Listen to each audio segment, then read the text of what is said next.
Broadcasting from the business capital of the world, this is the Podcast Business News Network. And welcome back to the show. We are joined here once again by Kat Schwarz, and she is a holistic healer, also founder of her own company, Compassionate Healing Services, and so much more from Medford, New Jersey. Welcome, Kat, back. How are you? I'm fantastic, Jill. How are you? Great. Thank you so much. Good to see you again. For those new listeners out there, and for the old ones as well, let's remind everyone a little bit about who you are and what you do, if you don't mind. Sure, I'd happy to. My name is Kat Schwarz. I am a former physical therapist, a current holistic healer, the CEO and founder of Compassionate Healing Services, which is both my business and my mission.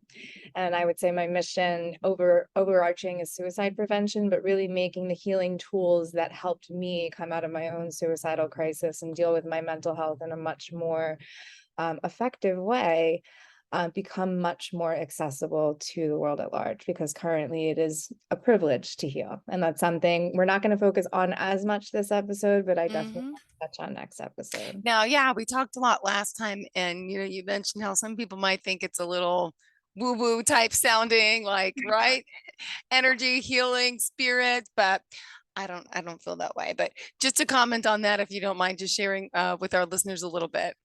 Oh, please. And I would have counted myself amongst them for 18 solid years. So I will talk about that more at the end, Yeah. about how I challenged my own atheism. But yeah, so exactly. The first conversation we have, if you go back to it, a lot of what I believe in very strongly now, which is to say Reiki energy healing, which is to Hmm. say the healing capacity and capabilities of crystals, of essential oils, of deep breathing techniques, of meditation, of yoga, right? Yoga being huge.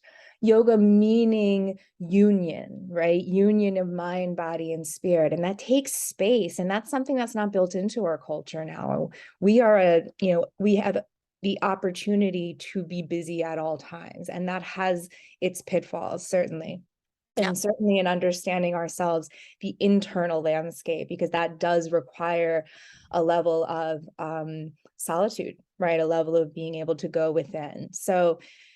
So it was really in embracing what I had previously considered to be woo, to be fringe, to be crazy even, that I finally found some real mental health, real stability in the way I felt, and a sense of control over my life and a sense of peace in my body. I remember the first time I completed a yoga class, and I had mostly just laid there. I did some very gentle stretching, but mostly I just laid there and breathed intentionally. Of course, we're always breathing, but is it with intention? Mostly not. That's the difference. The difference between a yoga class and a fitness class, which I used to take obsessively for calorie burn, what is the breathing component? That's really what makes yoga yoga. So after an hour of really just breathing and stretching and being on this mat and being in this beautiful room with these beautiful sounds and these beautiful teachings, and it was almost like I felt a release in my body that I didn't know I could feel that good. I had never felt a lack of anxiety in my body since about 6 years old, when I really Wow. experienced my first real trauma in my childhood when I was 6. Yeah. So it was like, but that anxiety had become such a part of my body that I didn't know you could live without it. And it was like releasing it felt like telling me that not everyone has arms. It was like, wait, not everyone walks around with this feeling of heavy dread and vibration and just, not able to relax, because you just never know where your next hit's going to come from, whether it's Hmm. emotionally or physically or um so yeah, so it was just a real turnaround once I opened my eyes and started to embrace these things that I had previously closed off, that I started to feel better. And it truly took me out of a suicidal crisis. I say that quite seriously, because I was, of course, seeing psychiatrists. I was in the partial hospitalization program. I was taking all the medications I was being told to take, going to all the therapy sessions, and I was getting worse instead of better and more hopeless. And once I opened my eyes to things that I thought were previously crazy, I started to feel better, and I started to want to live and started to want to be here and, raise my boys. And, so call me crazy. I'd rather be crazy than dead, right? Yeah, absolutely. And I know today you want to discuss a little bit about the spiritual private investigation work, what you do. To explain this, this is fascinating. Thank you. So yeah, now you can go to my website. It's www.chs, which stands for Compassionate Healing Hmm. Services Yoga.com. You can read all about it, but I'm happy to recap it here. So it's by far my most unique service. It's new on my website, but certainly not new to my client base. And what I can do, if you give me the name of a spirit that you're looking to connect with, anyone who has crossed over that you're looking to reconnect with their details, their name, their date of birth, their date of death, things they like, things about them, let me get to know them. I can use my skills to find them, to find them where they are now, which is in everything. Everything is energy, and energy is everything. When we leave these physical bodies, we know that energy is not created nor destroyed.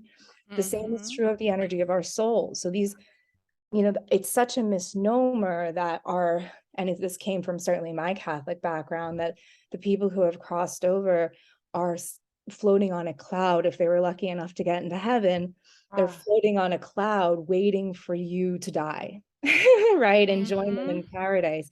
And in actuality, these are energies that are very much present with you today, aware of you, guiding you, calling you toward the realization that they're still there. So when you open up to that reality and you start to actually live, you start to live the life that you came to live and be the person you came to be, and drop all the ego stories about your unworthiness and your traumas. And yes, I experienced a lot of traumas, but I'm who I am because of that, and not in spite of them. So I can't see them in sometimes in anything but a compassionate light, right? So that's in becoming this person I used to think was crazy. I'll just keep using the label, and I'll keep identifying myself as crazy if it allows people to see that it's actually in the embracing of the fact that I'm Hmm. highly sensitive, that I can and always have been able to perceive things that other people can't perceive. I had my Wow. first psychic experience when I was 6. A very psychic knowing that my brother was going to be severely injured. And even though he was older than me, and he was a bully to me, and I didn't want to generally be around him, when he missed an appointment and showed up late to it, I did not want to leave him. And I was very scared that something was going to happen to him. And sure enough, something terrible happened. He wound up falling off his bike and almost severing his ear off. So, and I had a strong knowing that something bad was going to happen, but that was never validated for me. It was, oh, that's a coincidence. And as I went on and I had this Catholic upbringing, and I was told that things like, you know, being able to feel things so intensely, even things that don't belong to you, feeling the emotions of other people, feeling the energies of other people, knowing things because they come from a higher source of guidance, not because you learn them in a book. Hmm. I that keen intuition, which our intuition is just our most natural instinct. It's the impulse that we want to do before the ego story goes about why we shouldn't do it, why it's too crazy, why it's never going to work, why that person's not going to say yes if we ask them out.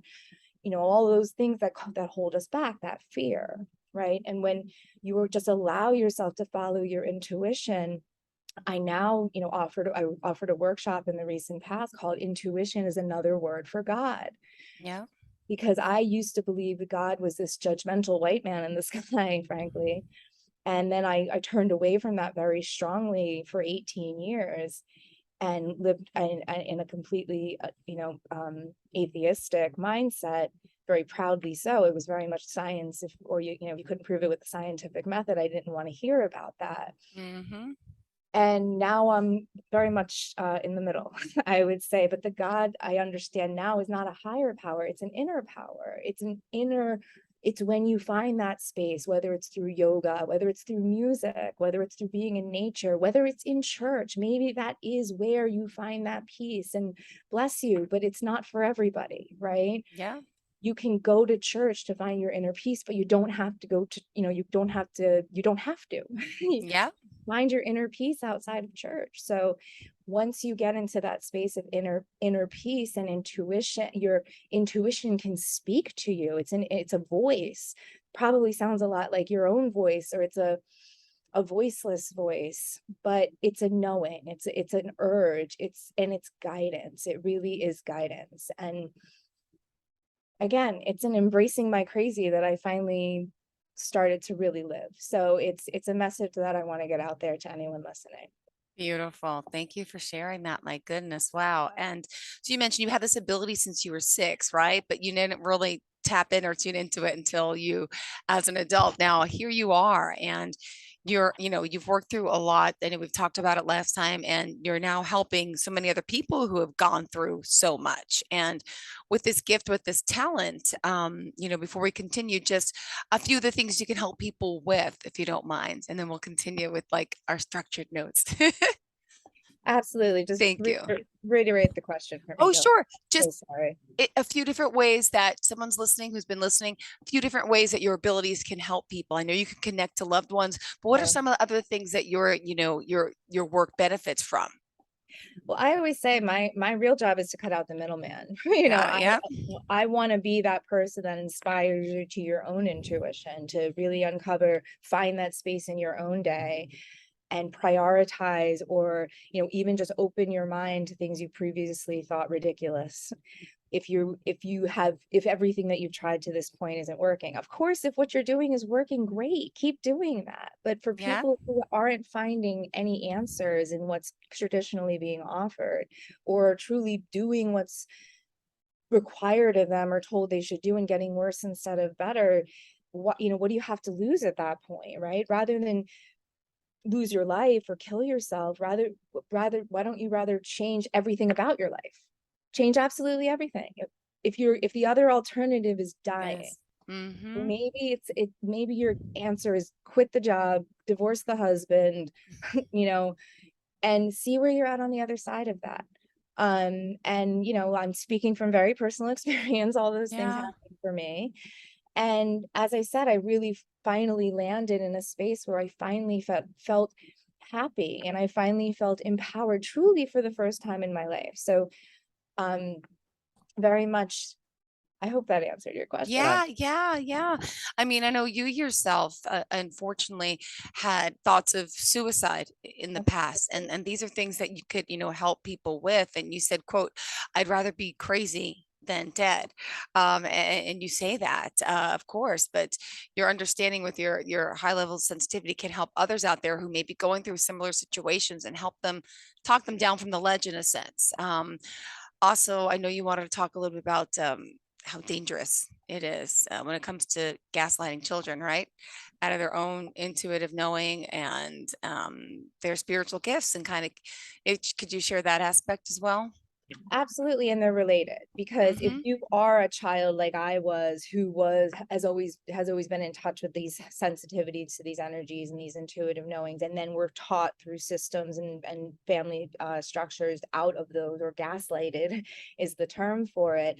You likely have a lot of struggles now with mental health, with addiction, for possibly, and with suicidal thinking, and are at higher risk for these things. So obviously the ideal would be for children to never be gaslighted away from it in the first place. And I use that term to really convey the gravity of the consequences of it. But what it looks like is very common, right? Gaslighting a child might be, saying, maybe that your child tells you they have an imaginary friend, or they Mm-hmm. have very specific dreams about family members that have crossed on, and you say, oh, sweetheart, that's not real. Yeah. That's not real. That, everyone does that. A lot of people do that because the parent themselves might be afraid of it, right? They don't, or they're just in a state of non-belief, so they're not going to validate their child. That can look like your child falls down, skins their knee, and is truly, very, very upset about it. And you're like, oh, it doesn't hurt that bad. It's not that bad. It's not that bad. You don't know what that feels like to your child. When you're highly sensitive, I can tell you, pain sucks. Yeah. And I know pain sucks for everybody. I get that. But I have such a low um, tolerance for pain that if I'm in any amount of pain whatsoever, I truly can't do my job. I can't Yeah. be this open channel. I can't be the able-bodied physical therapist that I used to be, who, even if I broke my pinky, I couldn't have done my job the way I needed to do. Mm-hmm. So my body has always been something that I've had to really make sure it felt its best. And if I'm in the slightest bit of pain, it's truly excruciating. And then my emotional pain, and how often do we tell kids, oh, you're not sad, you're not angry, you're too much, really even shaming them and punishing them for their emotions. And the consequences of these are severe. And raise your hand if you've ever done them. I'm raising my hand, Yep. right? Like, I'm Mm-hmm. an Guilty. extremely imperfect parent. My kids trigger me like no other.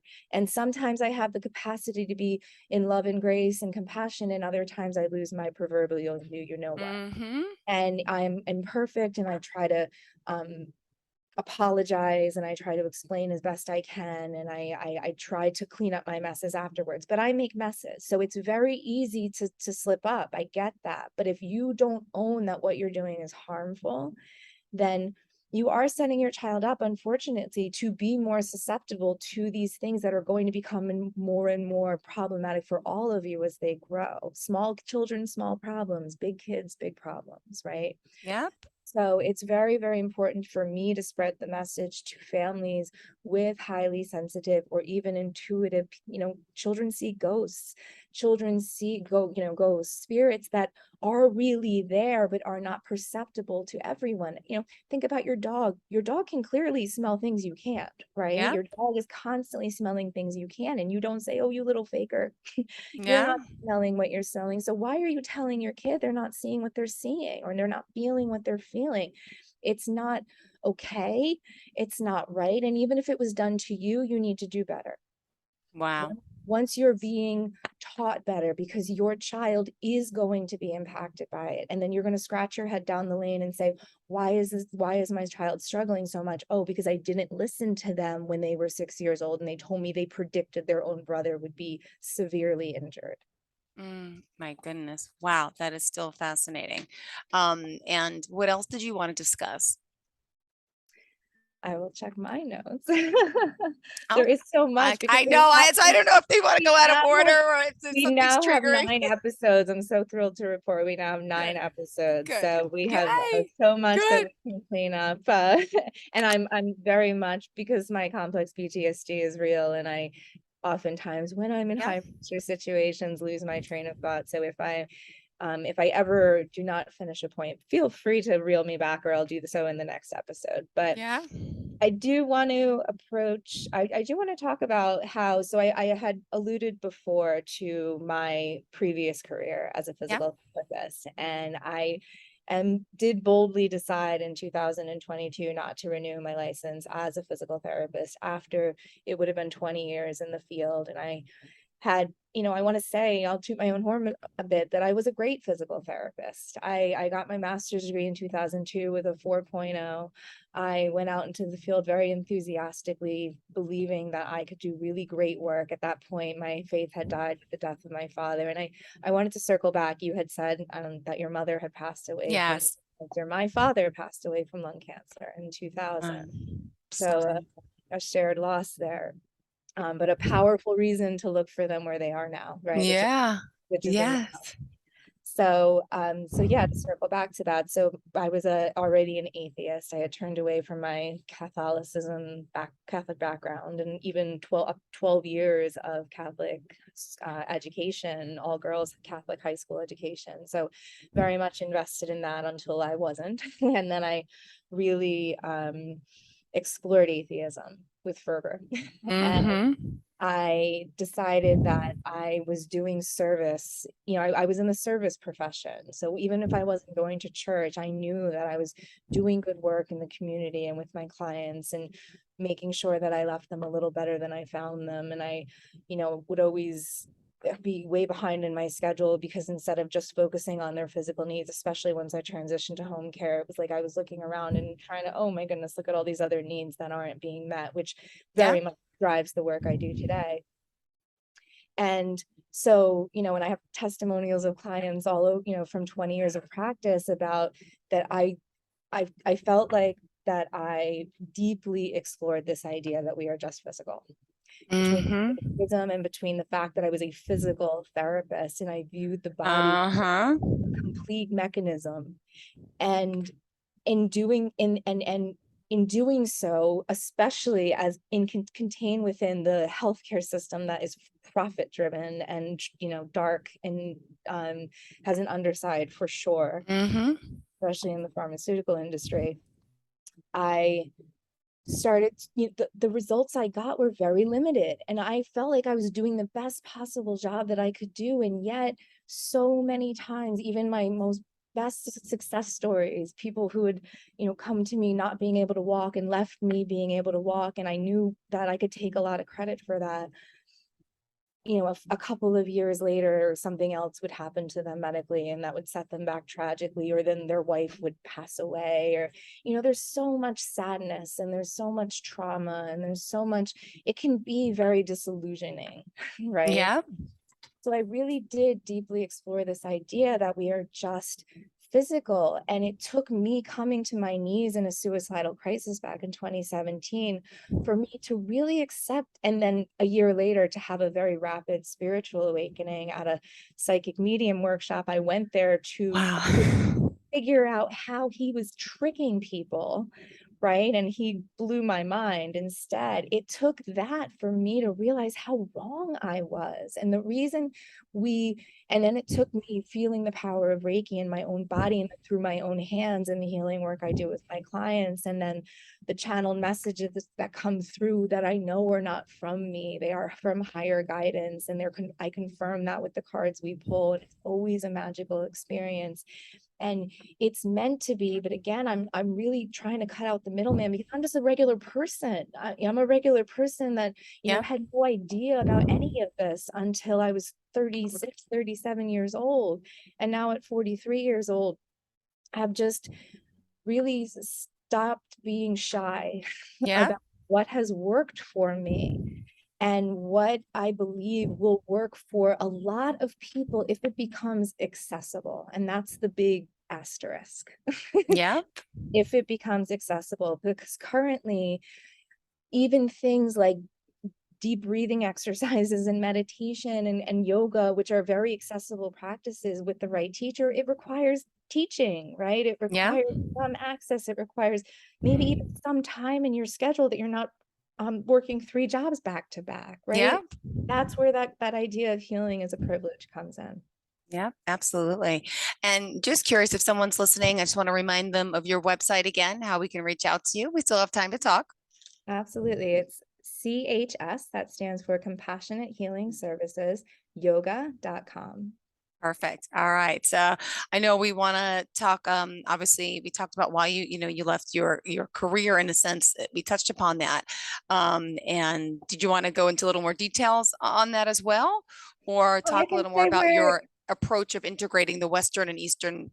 Yeah. exactly. Yeah, that's what I was gonna say. You're never gonna take that physical therapist out of my brain. You're never gonna Yes. take that experience out from under my belt. And I did gather a lot of knowledge in that area, and that has laid a foundation upon which I stand. And now that I understand energy, and I will say, as a Reiki master teacher, I have mastered energy. And And that's just to say that I've mastered the understanding that me feeling good, which is what alignment feels like. feels It like, feels great. It feels great to be in yeah, alignment, and it feels frankly like crap to be anything but. yeah, So if you make your work and you have the privilege to do so, feeling good. And that's not to say that the conditions around you have to look good for you to feel good. If you're waiting for that, you're in deep doo-doo. Yeah.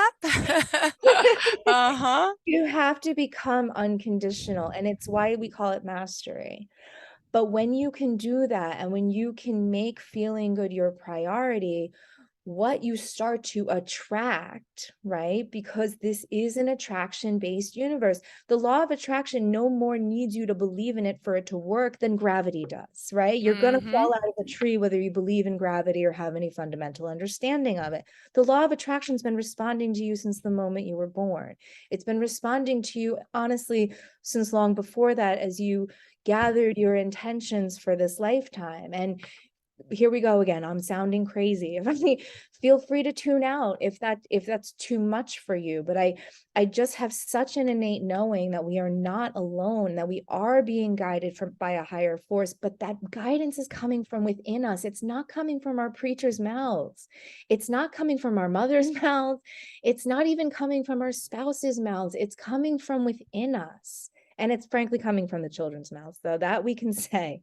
And we proved that in our first episode when I mentioned an example that your own son had just previously the day before said, which is, where's the Wi-Fi, mommy? I said, Walking through it. You're like, right. I what? said, well, where's the Wi-Fi, right? Where's the Reiki energy? It's there. I Mm-hmm. promise. I promise you it's there. It's around you and it's within you. And you can see somebody like me who can, provide healing for you, or you become Reiki attuned also by someone like me, and do it for yourself and others.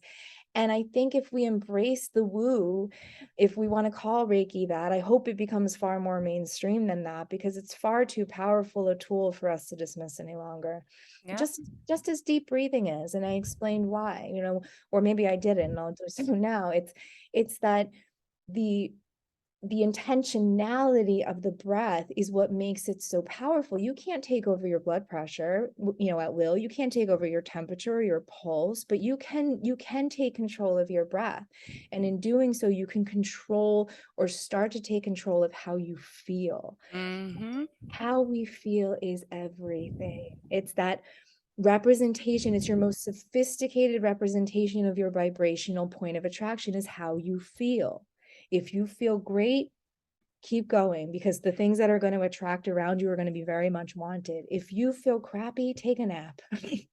Yep.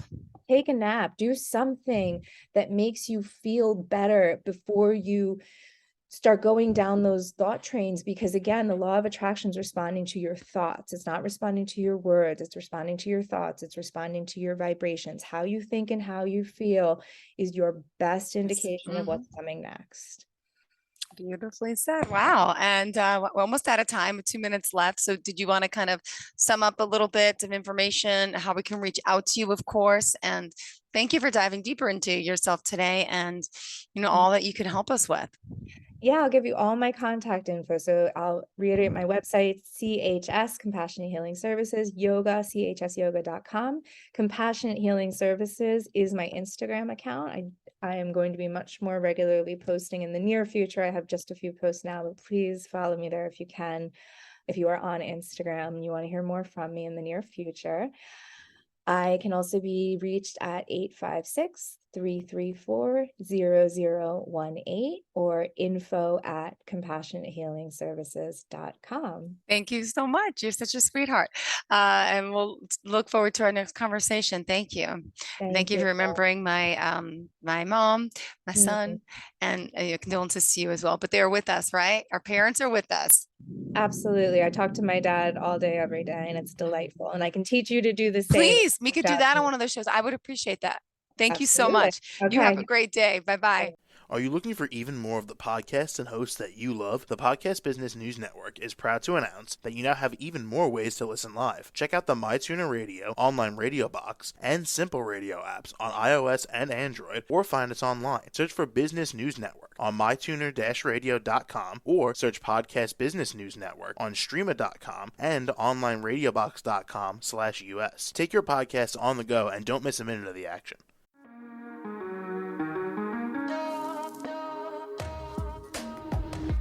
Broadcasting from the business capital of the world, this is the Podcast Business News Network. For nearly 2,000 severely injured veterans, everyday life has become filled with barriers. Day-to-day simple tasks can become pretty daunting. I have to carry my chair up 2 flights of steps or have somebody do it for me. What scares me the most is just the falling. When I'm struggling with my house, I think, to have that one great barrier just knocked down, it's crucial. Home for Our Troops is a wonderful nonprofit that builds a Mortgage-free, fully adaptive, handicap-accessible house. And there's no catch. It'll be our very first home that we've ever owned. This is a game changer. This is where your life begins again. We need you to join us in completing this important mission. Please visit hfotusa.org and help build homes and rebuild lives. Because of you, everything's going to be okay.